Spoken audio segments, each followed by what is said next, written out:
semua Quran itu ditulis ning Lauh Mahfuz kecuali ayat kursi. Dewe Nabi khusus ayat kursi ku aku jupuk min kanzil arsy. Dadi gamane Nabi ngendikan semua ayat-ayat Quran itu ning dokumen umum gitu teng Lauh Mahfuz. Tapi aku jupuk ayat kursi min kanzil arsy. Kok gudange napa? Arsy-nya ada ayat-ayat yang lebih spesial. Kalau sampean tanya, Gus, bukankah semua itu dawai Allah? Ya betul, semua dawai Allah.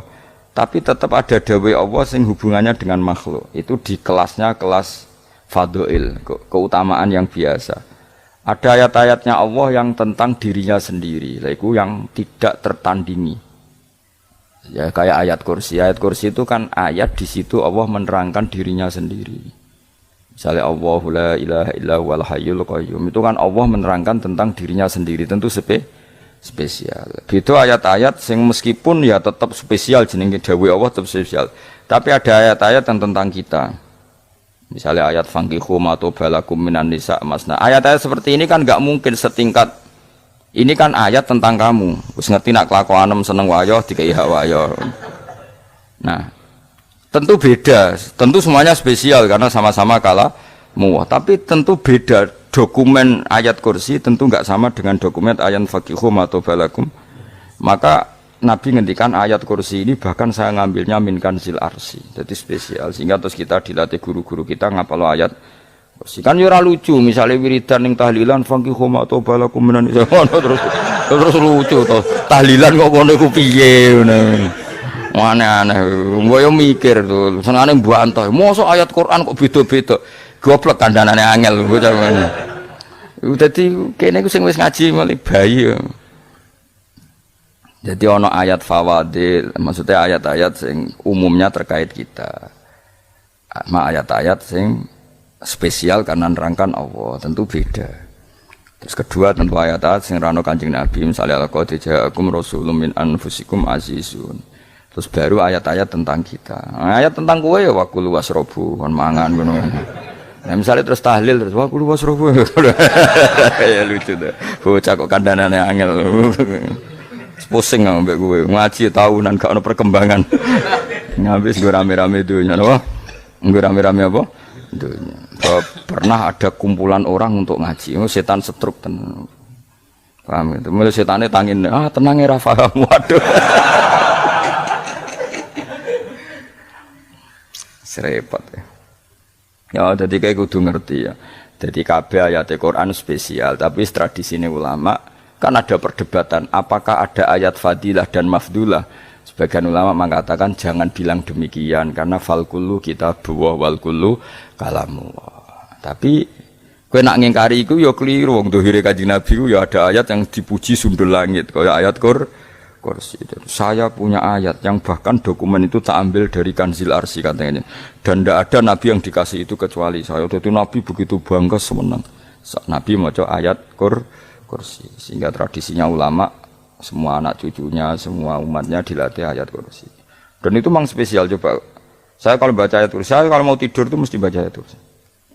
Mesti ora pendak tahlilan ono sing order mboten. Kaya niku apa-apa. Mosok eling pangeran nek pendak apa?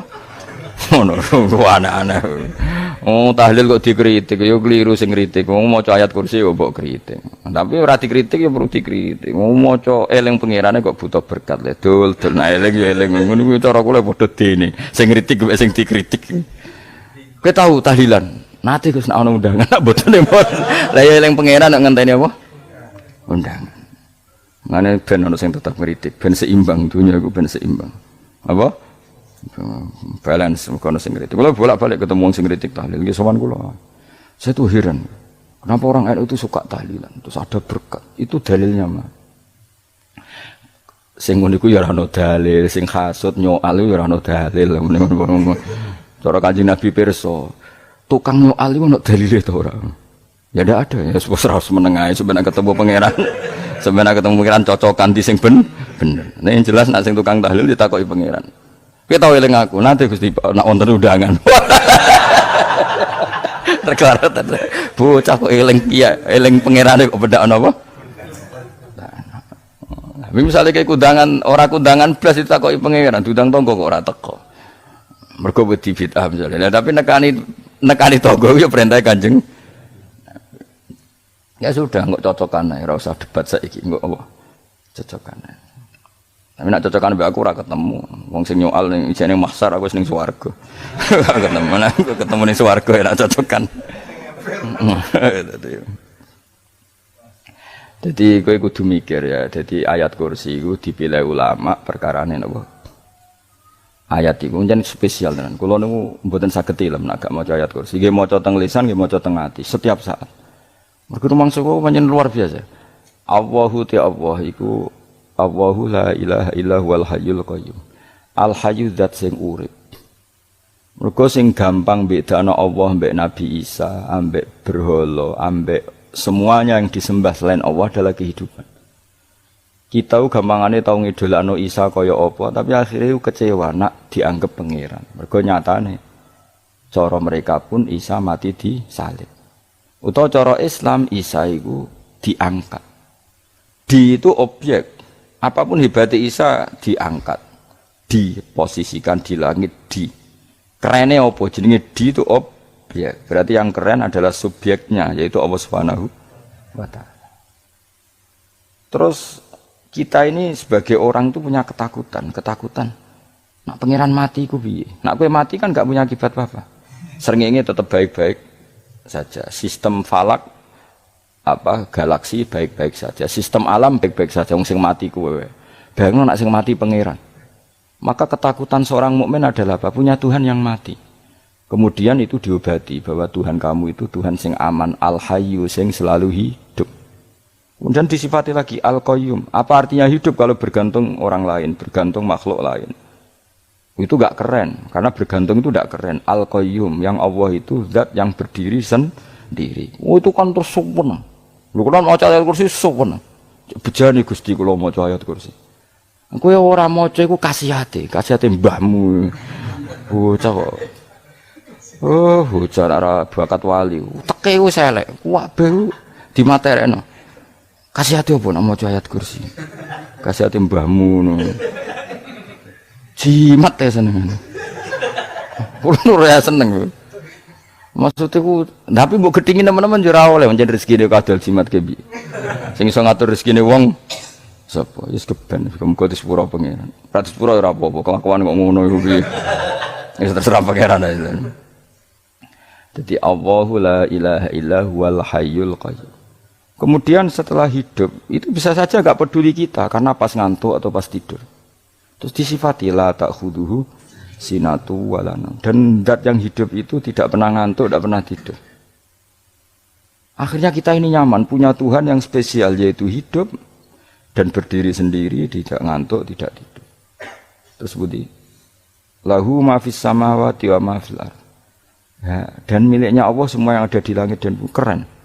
Kita ini butuh air, butuh apa saja. Dan itu milik Allah. Coba kalau milik manusia. Sama nak loro ning rumah sakit itu, oksigen larang ngono. Padahal kowe nak ra loro, oksigen di mana-mana gak tahu bah. Jadi kita seneng. Alam raya milik Allah kita seneng. Karena alam ini milik zat yang gak butuh alam raya. Sehingga kita yang pakai. Allah bikin air, Allah gak butuh minum. Allah bikin padi gak butuh makan. Dia bikin semuanya untuk kita. Padahal itu kita tidak ikut punya. Akhirnya seneng mbek pangeran. Cek apike jenengan Gusti gawe ra melok nganggo. Sing nganggo kita-kita ini. Coba aku ora roh gawe rokok gunane apa ora roh. Ya gunane pekerjaan Gus, menyerap tenaga. Ya wis saurip-uripmu. Sementing kowe roh gunane rokok. Paham nggih? Roh gunane rokok roh carane mandorot kanggo kowe. Dadi padha roe lah sementing. Ya ora apa-apa tapi.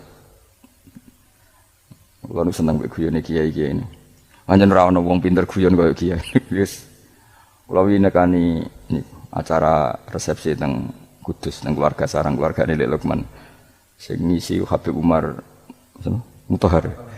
Semua nang. Jadi guyonane ning kiai-kiai ora wis kiai-kiai kabeh termasuk Habib Umar. Ada orang kiai rokok. Ini cerita anekdot. Ada kiai rokok. Rokokan ngarepe dokter. Pak Yai kalau rokok terus nanti kalau mati gimana? Gampang saya bawa korek. Sing kiai niku maksudnya iku nak mau rokok terus mari mati. Kiai ini yang ngerti maksudnya dokter ngono. Tenang dok sama si bawa korek. Maksudnya nak rokok mati karek Jumat. Jadi gak sambung apa? Nak guyonane Habib Umar, saya sering membaca bahayanya rokok. Saya baca itu. Setelah baca, saya berhenti membaca. Wangan pikirannya setelah membaca bahaya rokok berhenti rokok. Saya sering baca buku atau apa tentang bahayanya rokok. Setelah saya tahu berhenti membaca.